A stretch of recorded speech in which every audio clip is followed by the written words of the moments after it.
the show this morning. Take off. Good morning. Welcome to Screen Junkies Universe. Joe has already done enough work to last him for a week, so he'll stay if he feels like it. He may go at a particular point. It's his call today. This is Danielle Radford. Good morning. Good morning. I'm Roth Cornet. Yes, you are. Thank you. That's Ed Greer. Hey, guys. Yay, I love it when you're here. Me too. And I'm done rhyming for the day. Summer sequels, guys. Sigh. Anyway, some of them work, some of them don't. There's a piece out of Variety today about some of the recent failures for big summer blockbuster sequels and franchise installments. And obviously, whenever that happens, we want to get hyperbolic and say it's a disaster. Sequels are canceled. Nobody watches them. And then you stop and you go, oh, there was this thing called Endgame, and it broke every record in history. But in general. Canceled. So there's a big piece. And we are going to talk about some of the sequels that have not fared overly well in the last few weeks, such as Men in Black. Shaft was one. Some of the other sequels this summer that didn't do all that well. Obviously, Dark Phoenix, which we talked a fair bit about around here, which has felt a little cathartic, if I'm honest. Yeah. Just got it all out of our chests. I have more on my chest, so let's get ready. Strap in. And we'll just talk about this a little bit. If you look at, again, Endgame did very well. Captain Marvel did very well. So franchise films in general are not failing. Aladdin did well. We have Toy Story coming up in the next couple of weeks. It'll probably do fine, and so will Spider-Man. However, a number of the sequel installments this year have not done well. The two, Hellboy certainly didn't. Men in Black looks to be not making its money back. I mean, it'll struggle. It may make it back a little bit, but it's going to be a big struggle. Mostly a flop at this point. And so is Shaft. So what do we think the various factors are for this? How much do we weigh in streaming and how easy it is for you to sit at home and catch up on Jessica Jones this weekend if you're me on your couch versus going out to the theater? And how much of it is, and this is just a plain fact, some of these are just not good movies? I think it's really that some of these are just not good. They're not getting good reviews. Right. Someone's doing a thing. I'm getting buzzed. You got work by the messages. studios. I wonder if it's because some of them are not great, but I also wonder if Disney has just done a phenomenal job. We used to talk about in the old Marvel versus DC days before that was resolved entirely, definitively. Yeah, we nailed it. We answered it. We won't tell you what the just in answer terms is. of like the marketing. Disney Marvel was always doing such a good job of being like, we love you, and these are a part of your life, and these movies are in an active relationship with you, and it's important. And these movies will call you back. Yeah, exactly. Whereas Endgame won't ghost you. Whereas like DC wasn't doing like as good a job making that connection, I feel like, and I'm wondering if like as a whole Disney is just nailing this is a Disney movie. It's important.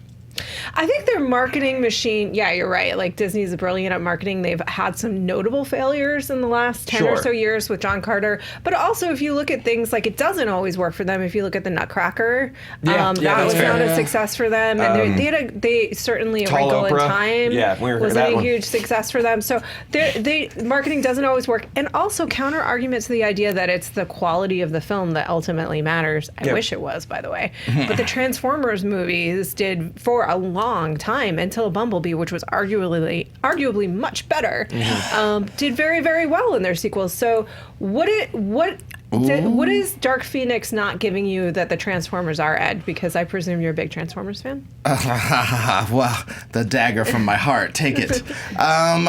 You know what? This is the thing. I think IP is a dangerous game, babies. IP is a dangerous game because when you don't like any of this stuff, when you're like executive A and we make, what did I say? Ketchup, bombs, and movies. We make all these things and it's all the same thing to me. Let me look at this tableau. Men in Black, Avengers, that's the same thing to me. I don't care. Right. It's all just these dorks made up some stuff. They got jacked for their ideas a long time ago. We have a consortium with these ideas. Let's exploit them. That's all I think about. I'm not trying to denigrate them. I don't think about a lot of things. I don't think about nuclear physics. So I just think they don't know what's the difference between awareness and interest. People are aware of Men in Black. They are not interested in it. There's a difference. There's a John Carter from Mars. Everybody's aware of it, too much so, to the point where it failed like hell because everybody is like, it's like all those Def Jam dudes that jacked Richard Pryor. All these young kids going back and listening to Richard Pryor, they don't even think Richard Pryor's funny because he got so jacked. How dare you? They can't appreciate it. He's talking about Spiro Agnew and stuff. They don't understand. They don't understand. It's well, no, that's to his point. It's when you have something that is the originator and then everything comes, and when you have the trope maker, unfortunately, when you then go back, it feels stale. Poor John because Carter. because everyone's Ricka remixed all of the tropes that came from that. Okay. Well, John Carter said, because John Carter actually wasn't a sequel, it obviously was the birthplace of so much of modern science fiction we love. I feel like their failure in that marketing was that they were, and you feel free to yell at me, Internet, they were marketing to the wrong gender. That story was originally called Princess of Mars, and the movie then was changed to John Carter of Mars, which Mars in a title is highly problematic traditionally anyway. But and then just got dropped to John Carter, right? When I saw that movie, I was like, if I was a 12-year-old girl, I would love this movie. It had a cute alien dog in it. There was a number of things about the movie. I really think that they should have been marketing to girls. That's not the point that I was going to make, but it was well made anyway. Sure. I do say so myself. This is what I'm saying, though, is that I agree with all of this, except that we can't argue that movies that are not that good have done well in the past, and they're not now. Why? Well, it's interesting to me, like, sort of a merge of those ideas is, it's almost like movies have almost become a toy aisle. Where the prime real estate That's so is grim. right, but the prime real estate is regardless of if the toys are good or not. The Marvel toys, the Transformers toys, the Star Wars toys, like that's the aisle you want to go in, and then you do like a quick closer to where the bikes are. It's always in the bikes. Is where they've got Men in Black. And sometimes there's a boogie board and a couple Todd McFarlane brand Shaft toys. Yeah. And, so I think that really affects it. So, you can have a terrible Transformers toy, and a lot of them are bad, especially the movie toys are so bad. There's a different video that I'll make someday. We encourage it. As long as they've parked in the real estate, like eventually, there's diminishing returns eventually, but they're going to hang on to that real estate because they paid for the real estate. And that's why I think the Transformers did so well for so long. And then for whatever reason, the spell broke at some point, and people were like, "Oh, this is gray garbage," and the box office started to decline really sharply. But for a long time, the lack of quality, it took that a long time to catch up to just, I'm aware of this, so I'll go. Well, IP. go ahead. I'm sorry. I was just gonna say, IP just seems like real estate. And I used to work in real estate, and there was always this adage that it will always appreciate. It will always be worth more when you sell it than not. That's not true anymore. It's a truism, like gravity, that isn't true anymore. And owning a bunch of IP, if they're not a cohesive unit, or if they're not a cohesive unit, they can't be broken off into these little subsections and marketed well, you might as well not even own it. Owning Men in Black right now is obviously worth more than any IP that I have created, so I'm not dissing. But it's obviously not enough to be a tentpole anymore. It could have been maybe a cool ass Netflix show. Maybe we do the Neuralizer and we go back, or we do a time machine thing. We go back. They pitch this as like a $90 million Netflix thing. That's like all these different episodes, like all these different facets of the Men in Black world that you never saw. It isn't just people in suits jumping in a car that flies. How many times are we gonna see that? Yeah, we see it. Yeah, or this celebrity is an alien. Right.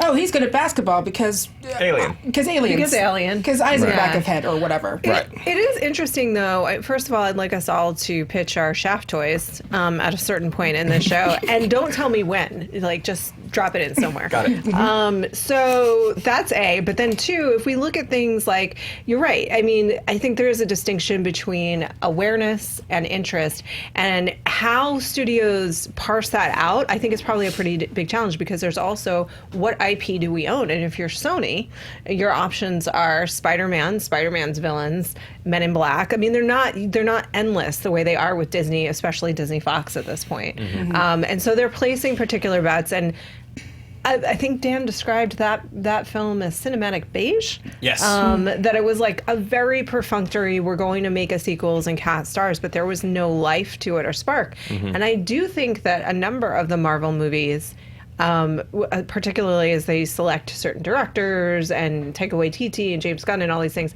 there is a life to them. Those directors care about them creatively. Yes, there is a formula. There is. Sure. But within that formula, Ryan Coogler, the directors are doing interesting things within that world. That's, I think, what keeps us going back. And you better, in an ocean of available content in which I do not have to leave my couch, and Black Mirror episodes to catch up on, like, you better bring it to get me out and spending my dollars. And I think that with the MCU, it's interesting because even when they do stumble, I think the other energy bars, awareness, overall excitement about the MCU, this and that, all those, they're still high enough that even the stumbles are like, oh, okay, that's fine. Like, they make up for it in sort of those other Also, other like, spots. earned goodwill.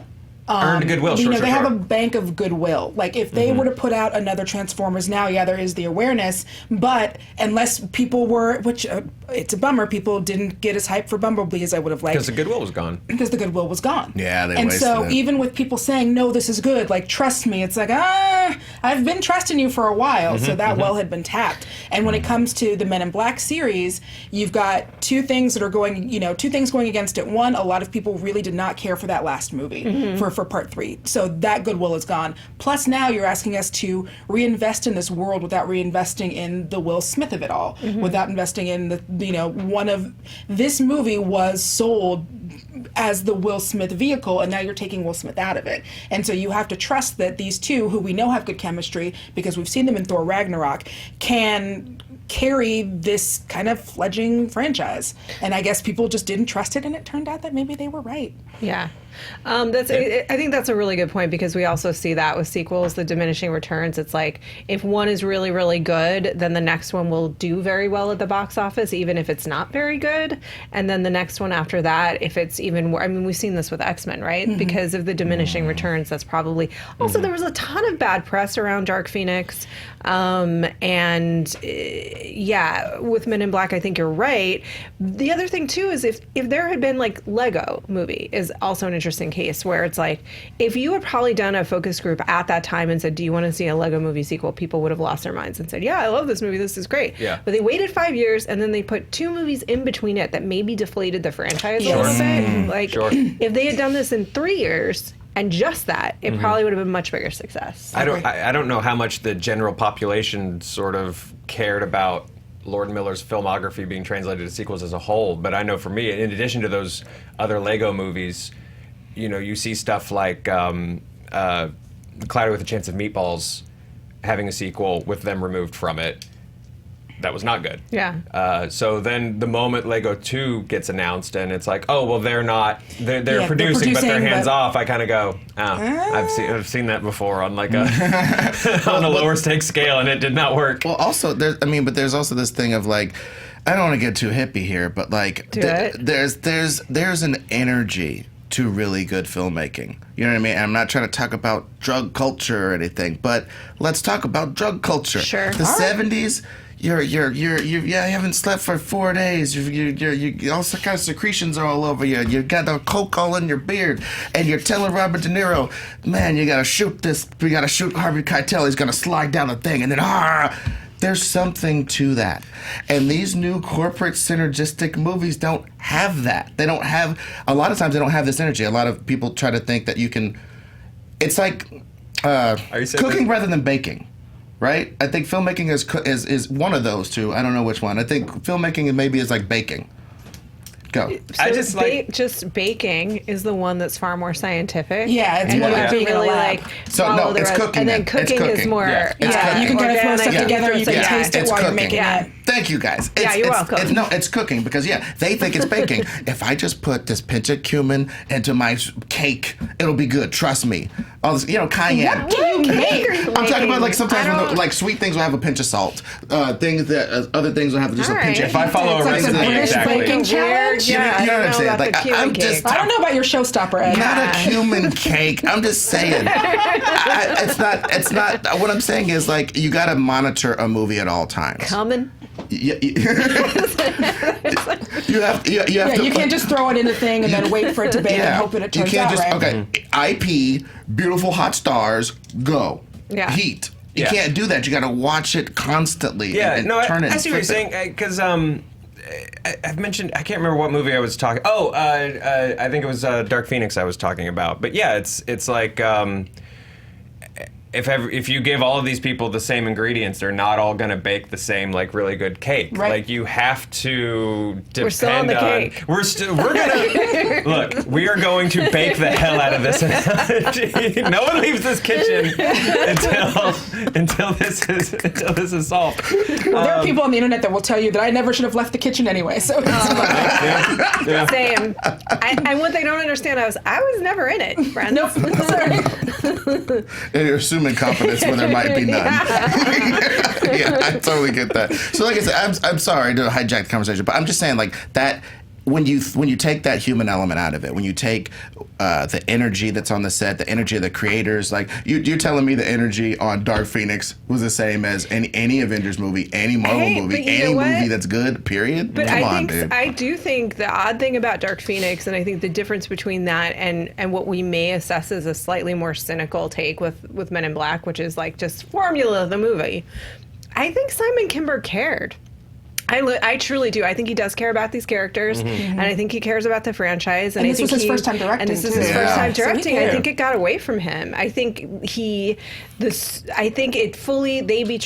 wasn't able to commit, and who knows what the complications there were internally at Fox, but fundamentally, the biggest problem to me in that movie is they did not commit to telling Jean Grey's story one way or the other. They tried to have it both ways, where it was like either you set it up in Apocalypse that this power was rising within her, right? Mm-hmm. And that's a much more interesting story for her, I think, and for anyone, because especially like the rise of your own power and being afraid of it and being afraid to use it in the world and other people being afraid of it, that's interesting.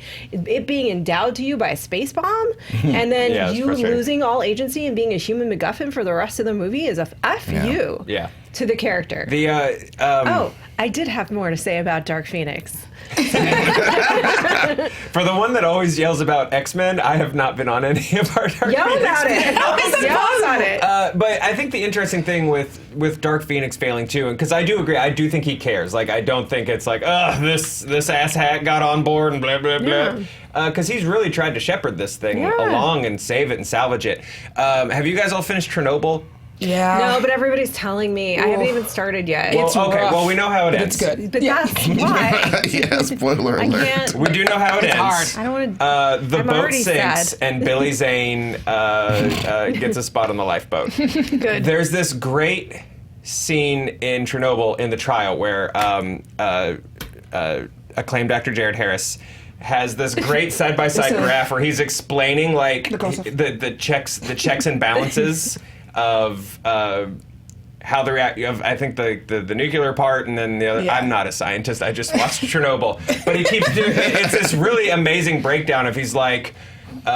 Too much hot water, this goes away. Then this happens, so this goes away. And I think that's been the and so no one like looking at the trees instead of the forest could see all of this stuff coming. But I think that's been the X-Men franchise. Yeah, is none of our reboots did what they were supposed to accomplish. Because all of them just made things even more convoluted because we just kept tying back and tying back. Yeah. You know, these decade hops make no sense. We've been committing to famous story beats and not characters, except for Wolverine. You know, just things like that over and over again. Or we committed to famous names instead of characters in the case of Mystique and Jennifer Lawrence. And so I just think you just kept having all of these weird things going out of whack until finally a town exploded. And they had to clean off the roof with the moon rover. And I that think town was called Sansa Store. Yeah. And that's the story of the X-Men. I think that's right. And also, coming back to the drug culture of the 70s, and well, first of all, two things let's talk about that. cocaine. No, we shouldn't. And acid, if we're going to get into the 70s, there's a couple of things about that. One, the blockbuster had not been invented yet.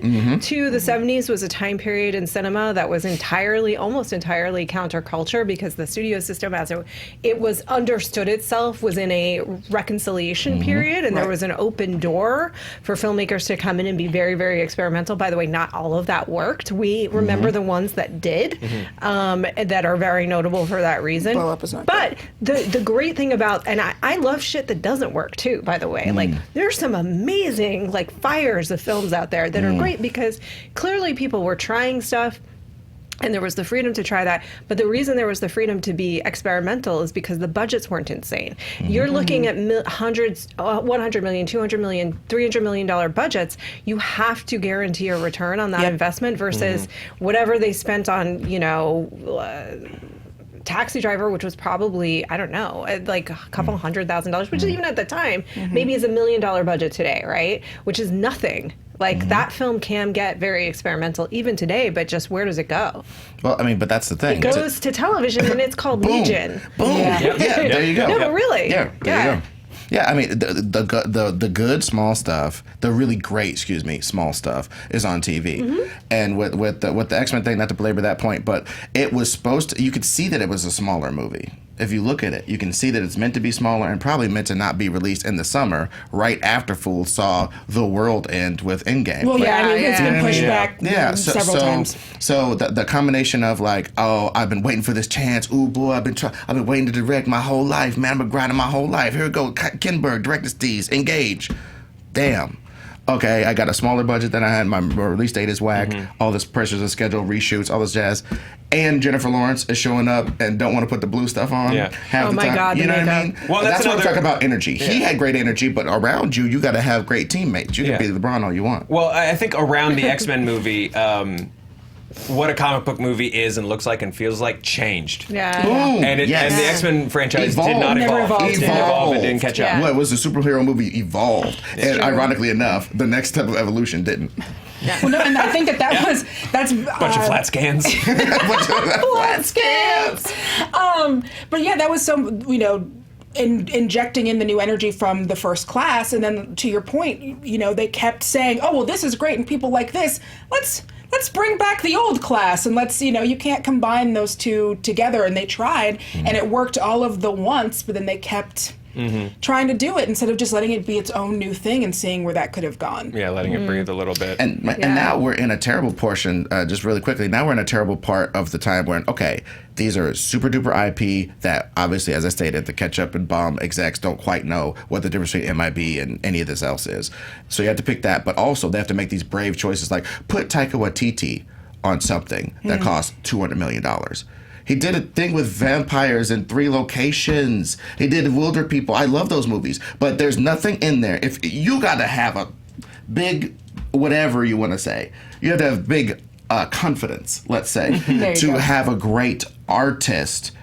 Here, great artist. Powerfully here's $300 million. Great artist. Here's $300 million. Yeah, you have to have a great artist, but not only a great artist, an incredible system in which you have created. If we're talking about Kevin Feige, which clearly we are, you're right that what a superhero movie is changed, and it's not enough just to have them anymore. You have to do something interesting with them. But Kevin Feige too is great. I hope everybody knows how I feel about Kevin Feige, which is that if there was a pop, I would get it. Because I think he's a genius. I legitimately, I really do. And I really think that we undercut the importance of a visionary producer in our world, because it's all about the director, which I love them too. But a visionary producer is just as effective. Especially one like that like has to also operate as basically a showrunner. Yeah, for 22 films. So he created a world in which, and it took trial and error, it didn't always work. He could allow a director to come in and have a voice, but not a voice that wildly divorced that film from the whole. It could live a little in and out of the whole, but it's still a part of the Marvel Cinematic Universe.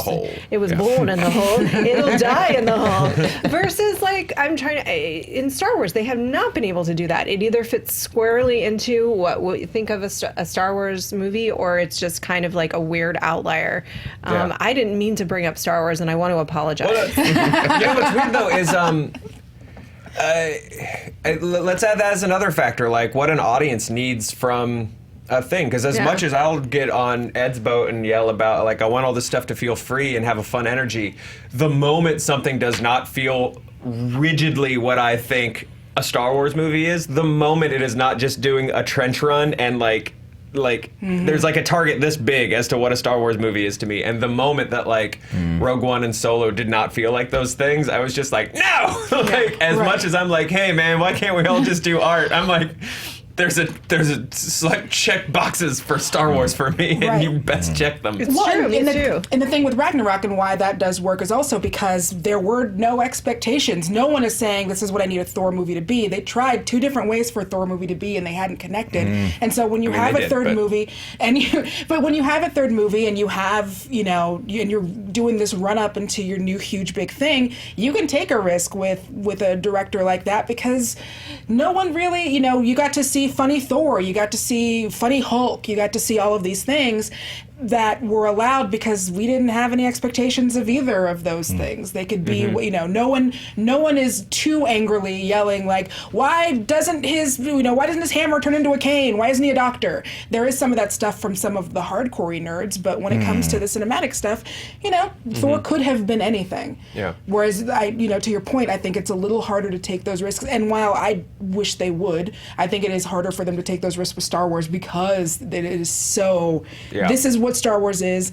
This is not what Star Wars is for many fans, and it's different from every fan. Can I just say, Thor as General Hospital would be the funniest damn thing ever? It's like, hey, Don Blake in surgery. He's like, then the Wrecker's breaking some stuff. Where's my cane? I gotta go to the bathroom. Finish this surgery. Boom. I would be fine if I hope we get Thor 4, but if he has like taken a step back from being Thor and he is actually just trying to be Donald Blake and he's terrible at it, like I'll watch that movie. Well, and they would kill that. Yes, definitely. Guys, we are going to have Ed pitch the perfect comic book movie based on a storyline we have not yet seen soon. And speaking of prequels and sequels, we're going to talk about the Hunger Games because there's a new one. What? Yes, more things. But first, subscribe to us. Why we love you and we need you. And we're asking you very nicely. Also, I just want to say that tomorrow is the official launch of the Twilight documentary that I went to Forks, Washington for about 20 moons ago. A little bit ago. It's called Fandom Uncovered. It is about that fan community.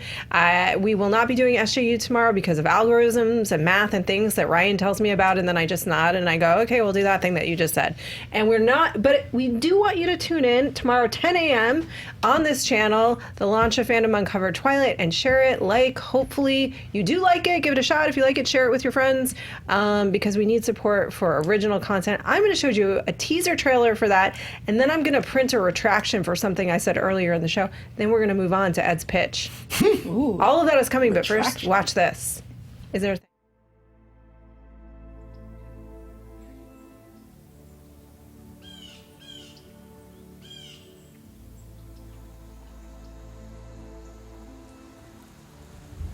When Stephenie Meyer was first writing Twilight, she Googled the rainiest place in the U.S., and she found Forks. It's a tiny little dot on a map town right in the middle of the forests of Washington State.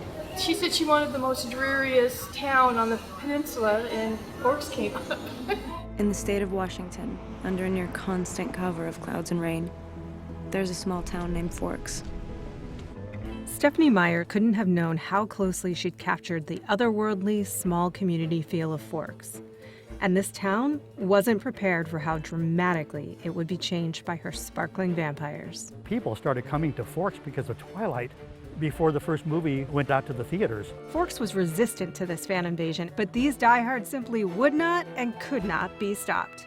I live Twilight 24 hours a day, 7 days a week. My name is Lissy Andros, and I'm the executive director of the Forks Chamber of Commerce. I read the Twilight series and saw the movies, became a big fan, and moved up to Forks 2009.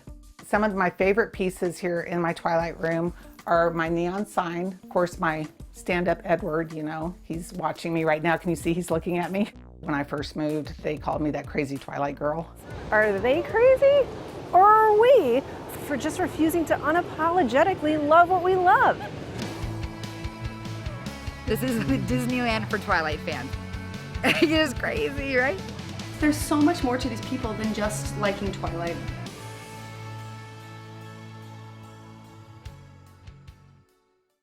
All right, right. Thank you for watching that. Yeah. Watch tomorrow. Thank you guys for being supportive this past week, and thank you guys for being supportive and amazing as always. Here's my retraction. You should not just promote to one gender versus the other, especially when it comes to children. And I regret framing it that way about John Carter.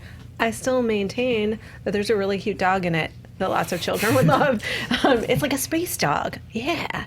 All right, Hunger Games.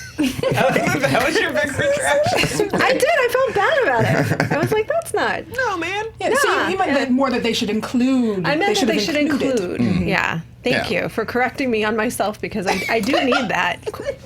You know, a fair bit. It's hard to just get it right in the center. Sometimes you got to go way over this way and just And be then like, you we're just- just gonna, and then we'll figure it out. You want to explore your dance space. Yeah. Yeah. We got to get all the straws have to be paper, Yeah. and then we'll figure out all the allergy stuff. But Yeah. right for now, For we now, gotta we just get gotta them. do We gotta paper. get it, and then we'll perfect. I gotta say they do. Death Star wasn't built in a They day. immediately fall apart. Yeah.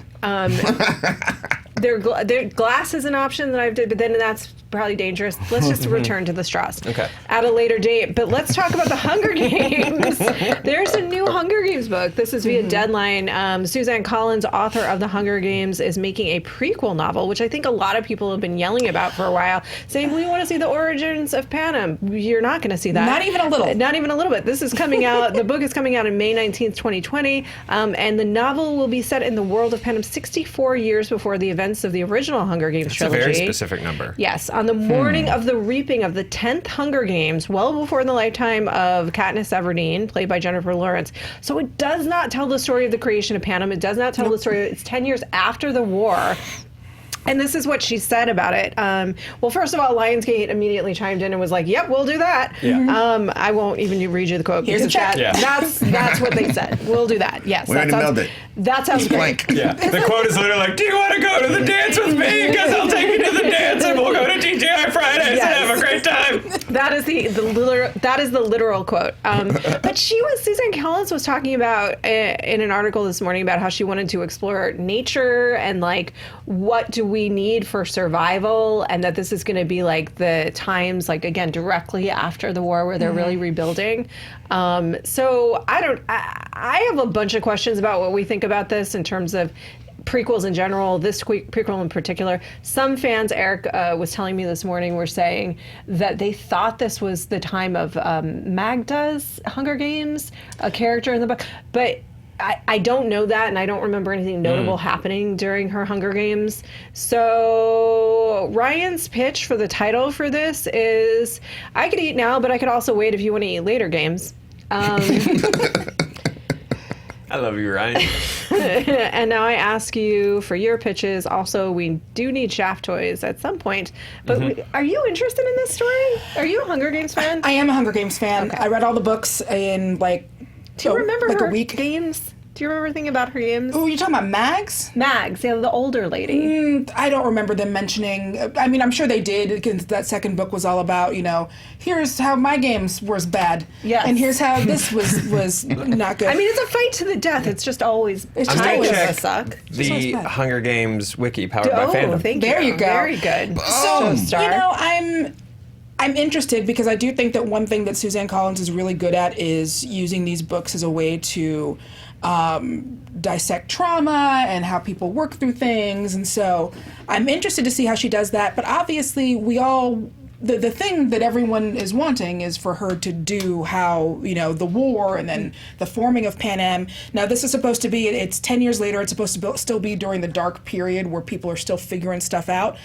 But I'll read it and I'm interested in it. I always worry a little bit when someone's immediately like, yeah, we'll back up the Brinks truck and make this movie. We don't know if the book is good yet, but okay. She hasn't written it. Yeah. It's not even done. I'm sure there's an outline. There's a couple of cases, interestingly, of like television shows that were, and there was one movie that was not a good movie at all that was also basically made off of a pitch for a book that hadn't been written yet, which is I Am Number 4. Terrible film. But the TV show that I'm thinking of is the 100, which basically they optioned the pitch for the book. Yeah. And the show and the book are radically different than each other as a result of that. So anyway, it's just, who knows? Who knows? I dig that. I understand that most people's first instinct for this book, and then probably immediately the movie is, why aren't you doing the obvious thing of seeing the thing get built? I think that's a bad first move, if that makes sense. Like, I feel like that's the most obvious move, and therefore probably, like...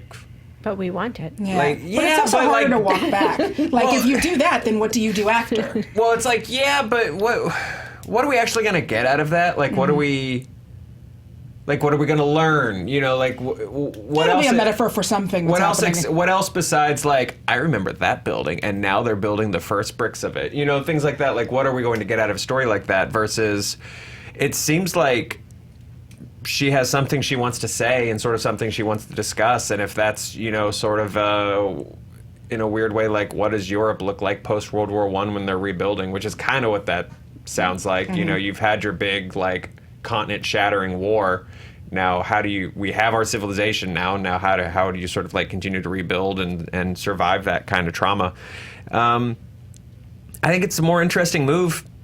Seems like she's got something she wants to do. Like, I'm not necessarily interested in the Transformers movie that's like, here's why the war started. Because I'm like, well, we've done like 15 movies about the war, and like I know that guy's going to be called Optimus Prime at some point. I know that guy's going to be called Megatron, and I don't need the scene where someone's going to go, they're called Decepticons because we're all being deceived. And then they look at the wants camera. that, though, from the story of Panem. Like, I don't think anybody's looking for, because you really wouldn't see anything there that would then lead to what you've already seen in the books. Like, you wouldn't be seeing some building or a Death Star, or I mean, I how hope Solo not. or how Solo got his name, or any of that shit. Yeah. You'd really be seeing the idea of a culture in crisis, and probably someone coming in with good intentions. So, like the prequels? Well, a little bit, yeah, but I mean, no. No. By the way, I like that you can just say. I like that you can just say the prequels. Yeah. And everyone goes, uh-huh. No, I think that I look, the thing that the Hunger Games did that I thought was one of the things that was very interesting about the Hunger Games was that it presented these group of rebels who should be in normal tropes. That's the savior group, and she goes to find them, and they're rebelling against the Capitol, and therefore they're the good guys, right? But they turn out not great. But they're not, right? Because nothing's that. But they're not bad either. It's just well, one is. But it's just not that black and white. And I think it's Right. probably the war would present a similar situation where it's like the Hunger Games are horrible. Yeah. And is there a world in which the storytelling gets you to understand why that decision, even if you fundamentally still don't agree with the decision, the thinking and why that decision was made? Right. And I do think you're right. And I think that this story did and could continue to do a really good job exploring those ideas in a way that, say, like a Star Wars can't.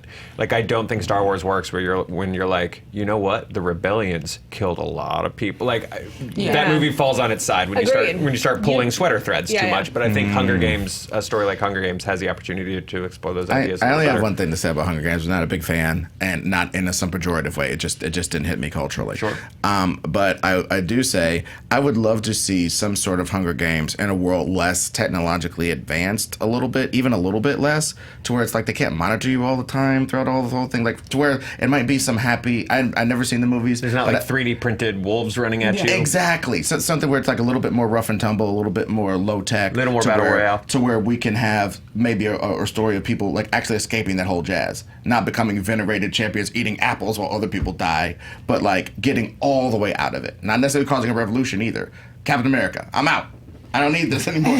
I'm away. You know what I mean? I would love to maybe see a couple or a couple people who survived that and got out. And weren't able to be tracked with the stuff that they have in the future. And see, maybe, I don't know. Like I said, that's all I got. Let's pitch an idea. A little more lo-fi. Let's pitch an idea. I get it. The thing about the Hunger Games that always sort of irritated, because I read the books before the movies came out. Yeah. And the thing that sort of irritated me about the whole narrative around those movies was, and I don't necessarily think that the movies fully captured the things that were my favorite about the books, but that's always going to be true. That said, the narrative that it was battle royale always drove me crazy because I get that, I get it fundamentally, but the Hunger Games, those stories were not about the games. Right. They were about everything surrounding the games and the politics and the culture and rebellion and the idea of rebellion and the idea of good versus evil being. There were some characters that were straight up evil for sure.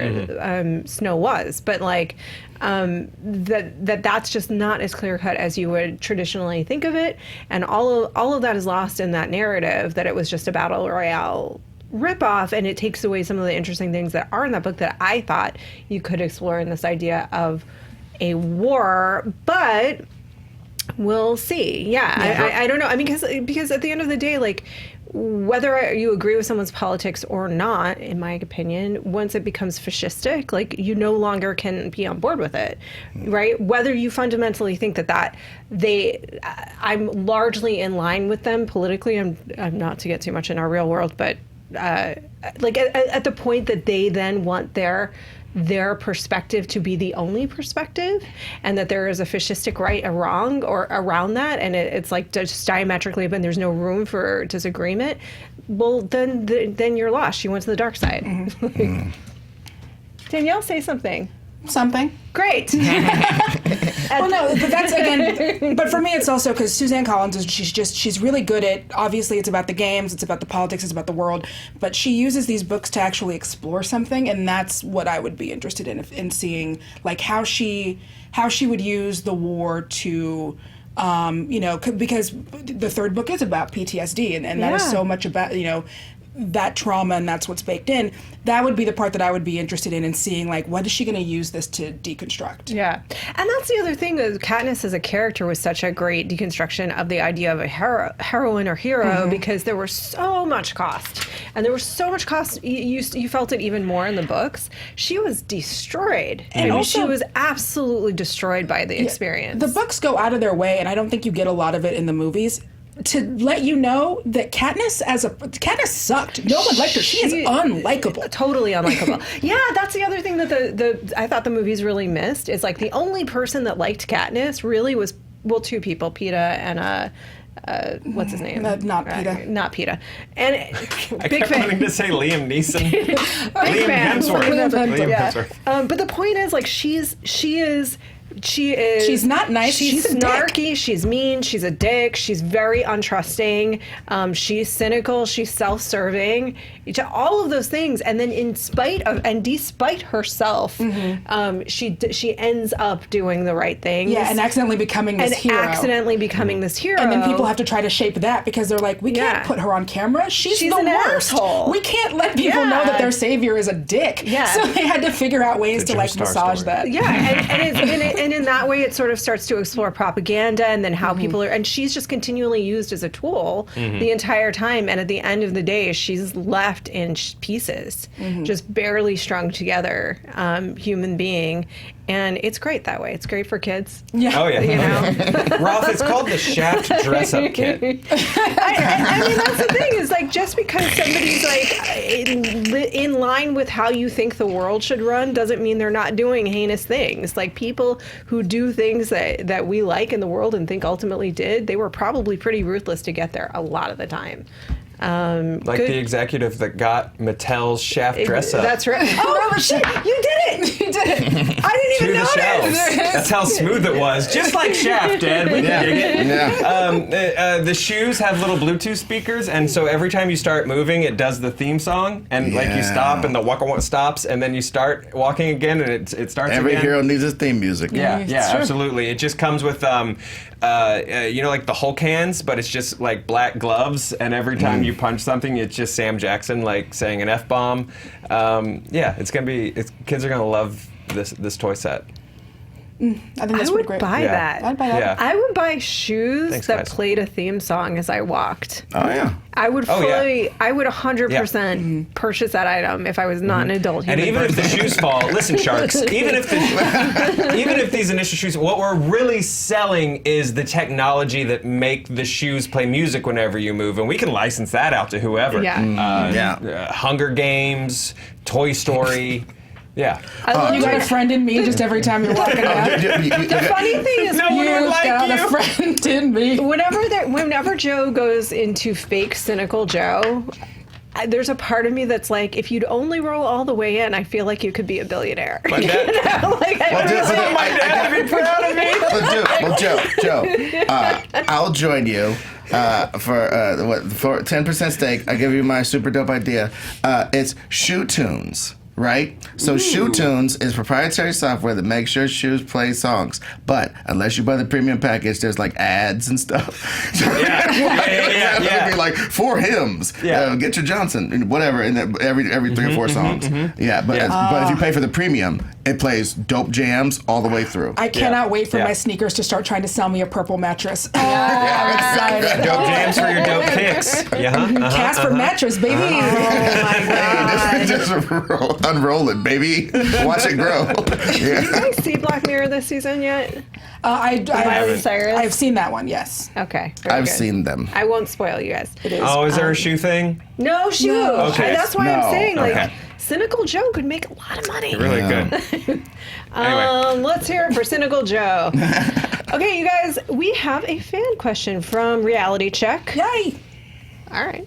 What comic book storylines would you like to see brought to film? Like, has this been done? Has it just not been done well? What is Ed Greer's pitch? And I also just want to state again for the record, Battle Royale is amazing as its own movie. That's it.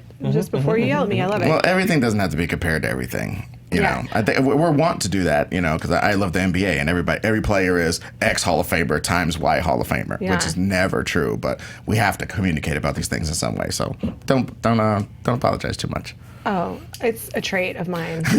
I'm working on it. I want to apologize for over apologizing because I recognize that I earned a little scolding on that. I mean, you did a retraction, like a full retraction. It. And it wasn't even on page like 20. It was on like page 4. It was on page 4, yeah. So talk to me about what you brought us today. Ed brought assets. Oh, gosh. Well, we were supposed to get to this. The marketing conversation last week took all the time that this was going to be. And I don't want to make it a big thing. It's not a big thing. But it's a big thing. I would love to give us our huge thing. Yeah, this is the biggest thing we've ever done, as far as I know. Talking about Shaft toys. So we can dig it. So basically, JT, drop the first image you have in there. What I want to do is a Black Panther movie based upon this comic series. It was a limited series drawn by Dennis Cowan, and basically it details the story. Oh yeah, and that's the old school. Black Panther versus the Klan. Now look, guys, don't clench up, babies. I'm just saying, if indeed there were a bunch of super Africans with super technology, there would be many groups who would be like, dude, I'm not down with that. I don't like that, and we must suppress this in some fashion for our own safety. And I do believe you could make several types of villains who would never say anything overtly racist or anything, but they do like a lot of these guys do. Oh, well, it seems like there's a such and such on such and such crime problem. Blah, blah, blah. Have you checked the statistics? Check the statistics, and they have all that type of talk. I don't want to talk out of hand here, guys, but I feel like when the Super African movie came out, everyone was fine with it. You know, everyone was really excited and everyone positive. accepted it wholeheartedly. They didn't say the main character was a Mary Sue or nothing like that. Huh? No weird comments and new words to be censored that I'd never heard of before. Right? And so the bottom line is, and I would love, and this is the main part of it, I would love for Black Panther to get his Winter Soldier. I think Black Panther, as good as it was his first Avenger. His, you gotta tell me everything, you gotta establish everything. I thought you meant a Bucky. And no. I was like, no. you want him to have a little friend? He's already got a Bucky. Yeah, he's got a Bucky. His Bucky is Bucky. He has Bucky. Yeah, he's got Bucky's laying around. He's lousy with Bucky's over here. Yeah. So basically, what I would love to do is this group that has certain technological interests. Sorry, I'm stuck on lousy with Bucky's. They're all flipping their hair and messing with their arms. Look, I'm just saying, he was so moisturized. So moisturized in Infinity War. His hair was beautiful. And I say that I he was give that using to those Shuri. Wakandan roots and berries. The roots and berries. Yeah, it's like, there are no chemicals. Is there cocoa butter on your bionic arm? You know he's putting shade because he doesn't want to get the rusty elbow. Yeah. The literally rusty elbow. So I just would love to see Black Panther. And number one, not so much of a King buddy movie, like sort of like, okay, Wakanda has gotten along without me for a long time. I must, as warrior and king, go investigate this thing that is threatening my people. And these fools got some anti-technology jazz that messes with the vibranium in his suit. So he's like... He's all of his physical abilities, but none of that, oh, you can't shoot me, I'll just laugh at all your bullets. Mm-hmm. Nah, I can get shot now. It's almost like the Man Without Fear when he took over for Daredevil, and he denied himself his Wakandan technology and just went out as him.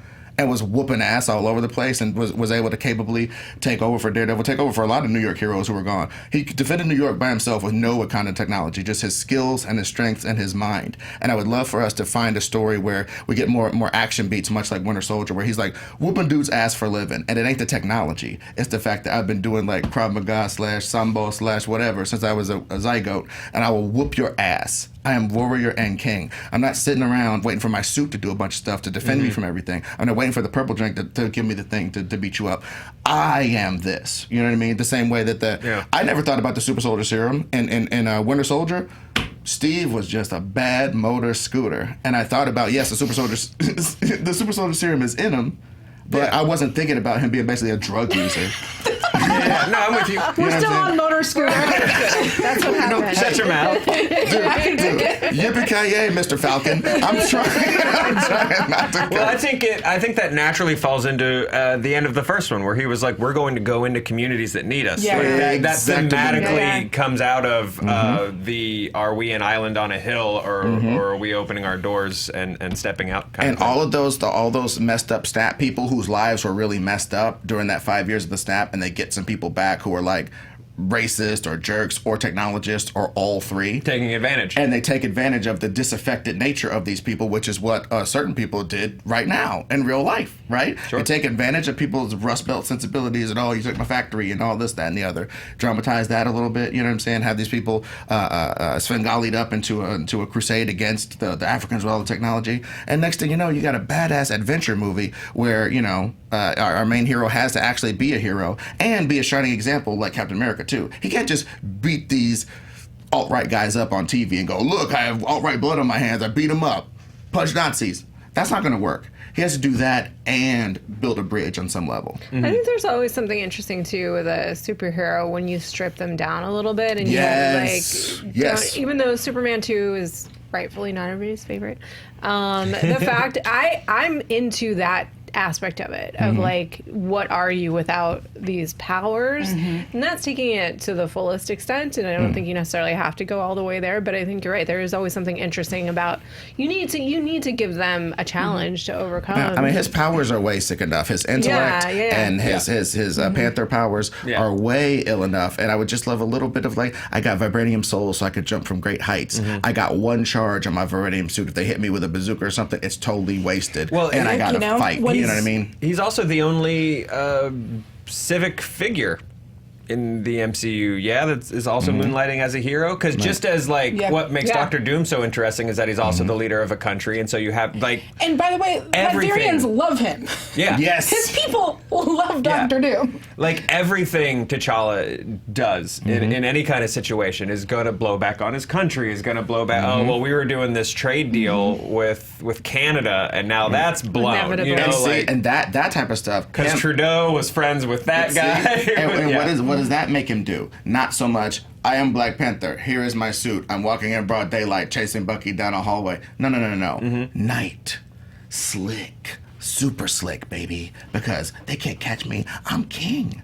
And they're going to catch me doing some weird stuff. The UN's going to sanction me. I don't want to do that. So slick, baby. That's way doper than just, That's to me. Very granular question. How much cocaine will be on your set in order to really guarantee art? Yeah, just like in the beard. What's the ratio of cocaine to all down the art? shirt? My answer is just enough for the set time. Okay, very good. Very good. That was incredibly well thought out. Do you guys want to offer up any less thought out ones? I got you. So I'm the Transformers guy, and what actually got me back into liking Transformers actively was a comic called The Last Stand of the Wreckers. It was like this little 6-issue miniseries. The Wreckers are a sub-faction within the Autobots that are basically like, we need like a whole city to get blown up. Like, those are the guys you call. Like, they're the bullet shields. They're the Expendables, basically. And they did this great mini. It was basically Seven Samurai with robots. We're gonna drop you guys into an impossible place to do this one mission. The mission then turns out to be not what you expected. So it accomplishes a couple of things. It's a really cool commentary on, like what we were talking about with Hunger Games, like on good and evil, because they're dropped in thinking they have to just rescue someone from a prison camp that's been overrun by Decepticons who don't know that the war is actually over. So it's this rogue faction that's off doing their own thing. They get dropped into this hellscape, only to find out that their real mission is not rescuing people, it's to steal a computer that is a technology that determines guilt, which if the wrong people found it, could apply it to the Autobots and then show all their spots and like show how nasty they actually were, and that actually there were no like altruistic, good, heroic robots in this thing. They did a whole lot of nasty stuff to win the war. So in the midst of this action story, like there's all this really cool commentary on good versus evil and war and truth and propaganda. And they also make you care about these characters, because I still don't think they've done a Transformers movie where you actually emotionally invested in any of the robots. And I include Bumblebee in that, because Bumblebee... Do you include the 1984 animated film? I know you don't. I do not, yeah. Because, well, Bumblebee, I cared about that character. That's also not Bumblebee. That's an amnesiac that got turned into a dog. A very sweet dog. Like, that wasn't... Look at that movie. Like, the first 10 minutes is this badass, like, hero that's like, I got it, Prime, and doing all this stuff and sacrificing, and then he loses his memory, and he's a very sweet Baymax dog. Well, dude, who I cared about, but that's not him. Long Kiss Bumblebee. Yeah. He just wakes up. He's like, "I'm a deadly fighter. Would you like some ice cream?" Yeah, you know? Right. Such a good movie. The Long Kiss Goodnight is what he's referencing. A really good movie. Never watch it. So I think, and I think the structure of the structure of like a Seven Samurai or Magnificent Seven or 13 Assassins is almost like a shorthand to make you very quickly care about characters. It's almost cheating. We talked about emotional manipulation a little bit when we talked about Pixar the other day, and I think those movies are really good at it. Of like, here's a real quick trope of why you're going to care about this, and he just got ate up, like he's gone. So that would be how I would do Transformers next. Would just be adapting Last Stand of the Wreckers. Very nice. So mine is actually really similar to yours. I want to do, it was an old 12-issue maxi series from Marvel called Squadron Supreme. Ooh. Yeah, so, and I think that we're now in a climate where we could do it. So Squadron Supreme they were obviously riffs on the Justice League. And what happened is their Batman character was president, and he wound up getting brainwashed and doing some bad things and having to step down. And the Squadron had to come in and save it. And they decide, well, why is it that we only beat people up? Why aren't we actually helping people? Why aren't we actually doing anything? And so then they declare themselves like, hey, you guys, we're still going to work with all the leaders of the world, but we got this. So everything will run through us, and we're just going to take care of it. We're going to do it for a limited time, and then when it's over, we'll give you guys all back your stuff, but we're going to be in charge of everything from now on. And then seeing... Seems like a terrible idea.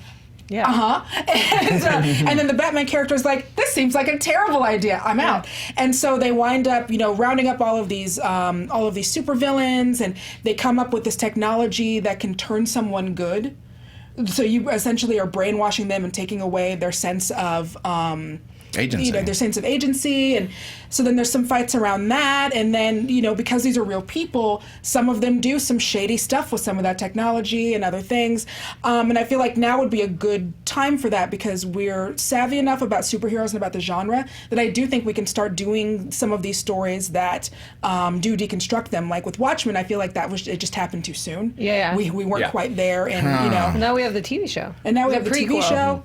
Confused. Tick-tock, tick-tock. Sequel. Prequel. Sequel? Sequel. I think it's a sequel. It is. It's a sequel. Sorry. And so it's one of those where I think, like, now it is right for us to be able to go in and say, like, well, what limits, because there are people who, we had, when Boots Riley was on, he talked a lot about, right now, in movies, the we're being told that like this billionaire with all of this money who punches things to solve problems is like the best guy in the world. And in the movies, he definitely is, but there's also something to be examined there. And so I think that could be really cool. And also, if you guys ever read the comic Kingdom Come, it took very heavily from Squadron Supreme, so much so that I don't know if anyone's really done a side by side, but like, it's basically Squadron Supreme, but he was like, oh, well, if you're going to use our fake people, we'll use your story with our real people, so suck it.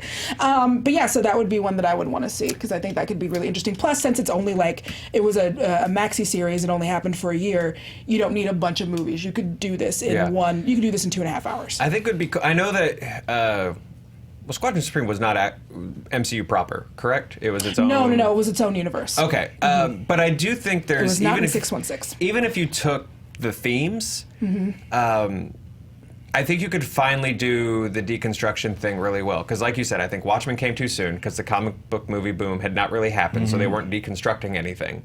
Because it hadn't been constructed to tear it apart. Exactly. You have to build it and then tear it down. But now that my mom knows who Tony Stark is. Right. And I also think that the early DCEU movies, the deconstruction stories are what they were really interested in telling. And again, you haven't constructed anything yet, so those don't quite work. But you do have now 23 Marvel movies. And you can pull the house down a little bit, and I think even if you didn't do like straight up the Squadron Supreme characters, like you could do proxies within the MCU and sort of examine at least the ideas. Right. Did you guys watch Jessica Jones? The 3rd season? I haven't seen it yet. No, I haven't. Have you Did watched it the drop? 3rd season? I'm ready to It dropped last weekend. It did. So I watched it this past world weekend. do we live in now? No, I know. Yeah, I was know. thinking about that. I felt kind of bad for the... It's not even on Earth. No, because they're not promoting it for all of the obvious streaming Netflix. This is a whole other discussion that we'll probably do in the future about how Netflix is really not promoting these shows because it doesn't behoove them, Right. In terms of their goal. Yeah, but, they want us to watch their stuff. they want us to watch their stuff that they're going to continue to have, and they don't want to be reminding you to subscribe to Disney when it's available. Right. I think they have the license for another couple of years. The point is this. They do an interesting job in this season of, some of it's a little on the nose, but basically looking at that idea of like heroism and like that's been Jessica's whole thing. Like I don't want to, but the whole idea that like, in as much as you call yourself that, what does that even say about you and how you're motivated? Yeah, it's like people who want to be president. Right, exactly. Like, which all of them do, and they're ultimately like the people best suited to power. Blah blah blah blah blah. That whole idea, but it's also really just like. When does the line come in? And especially with the Defenders, that's asked even more because they're violent. A lot of them, like Daredevil's pretty violent. And this one really takes it to the farthest degree. The idea of proclaiming oneself a moral compass is in and of itself pretty dangerous. Yeah. And I agree wholeheartedly. And I think we see a ton of that. Like all of us are in danger of that. The minute like, it's such a tricky line. You want to feel strongly about what you feel strongly about and advocate for what you think is important in the world, and then you go right up to that line of, and my take is more important than yours, whatever yours is. And maybe sometimes that's true. Like there are probably some definitive, Like I'm just most talking, of the time. yeah, not most of the time. I mean, like there are cases where that's probably true, right? Well, just looking at the blind spot in whatever ethos you believe. Yeah. Like if you actively search for the blind spot in that, you know what I mean? Yeah. And I was raised a certain way. I'm not going to get into it. But I was raised a certain very specific way, and then I had to pick that part's dumb, and then you throw that away, and then you go, okay, you get some other ethos, and you try to pick that apart, and you go, oh, that part's dumb. Wow, I got a real blind spot about women, boy, woo, and you try to shore that up, and so on and so forth. And I just feel like How are you later? as far as like, well, not me now, hopefully, but like in your life, yeah, you progress. Yeah. And what I'm saying is like Tony Stark. Let's just do the Disney shill examples, right? Tony Stark wants to put a suit of armor around the world and doesn't care about taking a few of your freedoms. He's got a blind spot there. Captain America goes, hey, I'm a moral compass. I'm always right, except when I'm wrong. Damn, I was wrong. I cost the universe 5 years of life because I was wrong and I'd want to go pout in a hole or whatever. You know what I mean? And I just really think that it's important to make heroes who have not just obvious flaws, not like Katniss, like I'm a jerk. No. Well, I'm just saying. I'm just saying. a teenager and starving. Yeah, but you know what? Not But that's like an average model. No, that's beautiful though, because her being a superhero in that first book would have been unrealistic given her circumstances. So that I'm all for that. All I'm saying is everybody has holes and blind spots. Is all I'm saying. And if we can even identify them and even make not just being characters- like a magic rock is my weakness. Exactly. Well, yeah, and then we were talking about this pretty recently about the idea that I don't want to get too much into Game of Thrones, but having Bran Stark as the leader, you basically just okayed surveillance on the world. You know what I mean? And that's something that comes up in our culture all the time, where like tapes are released or whatever, and whether you like the person or not, and whether you're so, like gleeful to hear them taken down by that, it is morally reprehensible, in my opinion, to record someone without their knowledge. And it's also illegal. And there should be repercussions for that.